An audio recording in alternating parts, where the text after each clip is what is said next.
ওনাকে যেতে বাধ্য করা হয়েছিল। চরমভাবে সুবিধা না দিলে কেউ চরমভাবে স্বৈরাচার হতে পারে না। আপনারাও খুব ভালো থাকতে পারবেন না, আপনাদের তো 1-2-র মধ্যে তারা বিদায় করবে। তারেক রহমান এত একটি দলের নেতা, তাকে কেন সরকারের কাছে নিরাপত্তা চাইতে হচ্ছে? দেখেন, এটা তারেক রহমান বড় দলের নেতা, তারেক রহমানের কাছে তো গুলি বারুদ কিছুই নাই, এসব নাই। যখন একটা যে কোনো সমস্যায় পড়লে সরকারকে সবাইকেই দেখতে হবে। আর এটা ইন্টারিম গভর্নমেন্ট, এটা কোনো কারোর সঙ্গে তো দ্বন্দ্ব থাকার কথা না, যুদ্ধ থাকার কথা না। একটা দেশে অনেক দিন তারেক রহমান সাহেব অনেক দিন দেশের বাইরে, যে কোনোভাবেই হোক সবাই জানে যে কেন উনি দেশের বাইরে। উনি তো নিজে থেকে ইচ্ছা করে যান নাই, ওনাকে যেতে বাধ্য করা হয়েছিল।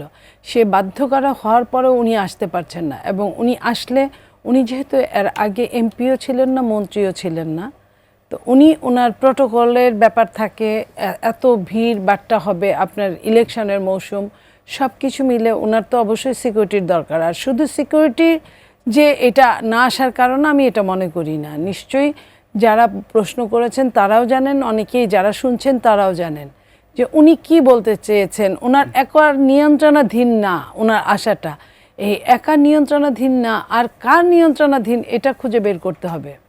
উনি যে ওনার মা অসুস্থ, মুমূর্ষু রোগী, সেই জায়গা থেকে, আবেগের জায়গা থেকে এই কথাটা বলেছেন। উনি স্বাভাবিকভাবে, উনি ভীষণ কম কথা বলেন, উনি এই কথা বলার লোক না, বলতেন না। তাহলে কি বাংলাদেশের রাজনীতি এখন রাজনীতিবিদদের হাতে নাই? সিদ্ধান্তে অন্য কোনো জায়গায় থাকা সে? আমার কাছে তো এটাই মনে হয়। ডিপ স্টেটের কথা এত বলা হয়, এটা তো আপনারাও জিজ্ঞেস করেন, কথায় কথায় ডিপ স্টেটে চলে যান। ডিপ স্টেটটা আসলো কোত্থেকে? ওই যে আপনার 1-11-তে শুরু হলো -2 ফর্মুলা, -2 ফর্মুলাই তো ছিল।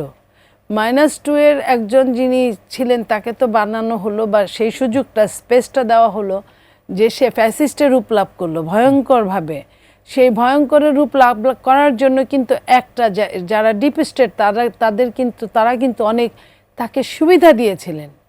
চরমভাবে সুবিধা না দিলে কেউ চরমভাবে স্বৈরাচার হতে পারে না। বাংলাদেশের মানুষ এত বোকা না, আর এত নিরস্ত্র হলেও এত একদম মনে হয় যে কিছুই পারে না, যে একটা সরকার ঘাড়ের উপর চেপে বসে থাকবে, তাকে নামাতে পারবে না। নামাতে না পারার কারণটা ছিল ডিপ স্টেট, যে সবচেয়ে এত বেশি খারাপ কাজ করাবো মানুষের ভেতর থেকে বের করব। তাকে বের করে দিল। তার আগেই 1-11 হয়ে বিএনপির যে নাড়াদশাটা তারা করেছিল, সেইখান থেকে বিএনপি এখন পর্যন্ত, বিএনপির এতে তারা মনে করেছিল যে জনপ্রিয়তা কমবে, জনপ্রিয়তা তো কমে নাই, আরও বহুগুণ বেড়েছে অনেক কিছুর মধ্যে। তো এই জনপ্রিয়তাটা না কমাতে পারার জন্যই কিন্তু আজকে আমার যা ধারণা যে ওনাকে আসতে দিচ্ছে না যে বা যারা এই অদৃশ্য শক্তিগুলো। অদৃশ্য শক্তি কিন্তু অনেকটাই দৃশ্যমান, অনেকখানি এখন সেই দৃশ্যমান শক্তিগুলো অদৃশ্য থেকে যাচ্ছে। যারা বুঝার তারা কিন্তু ঠিকই বুঝছে, এবং তাদের সাথে কারা আতাত করছে শুধুমাত্র নিজের সুবিধার জন্য, দেশটাকে নিয়ে তারা কেউ ভাবে না। বিএনপির মতো একটা দল, তারেক রহমানের মতো একটা দলের নেতা এত সারাদিন 24 ঘন্টা 18 ঘন্টা পরিশ্রম করে এই দেশকে নিয়ে, করার পরে সেই নেতার যদি এহেন দুর্গতি হয়, এই অবস্থা হয়, সেই অবস্থার জন্য অন্য দলগুলোর কি অবস্থা হবে? তাদের তো গুনাই ধরবে না। কারণ যারা ডিপ স্টেট করান তারা কিন্তু আপনার এই দেশে ভালো কোনো শাসক আসুক, শক্তিশালী কোনো শাসক আসুক, এটা চায় না। যত দুর্বল শাসক হবে তত তাদের জন্য ভালো হবে। কারণ জিও পলিটিক্সে এই বাংলাদেশটা এমন একটা জায়গায় দাঁড়িয়ে যা 3 ভাগ একটা দেশ দখল করে আছে, 3 ভাগ তারা।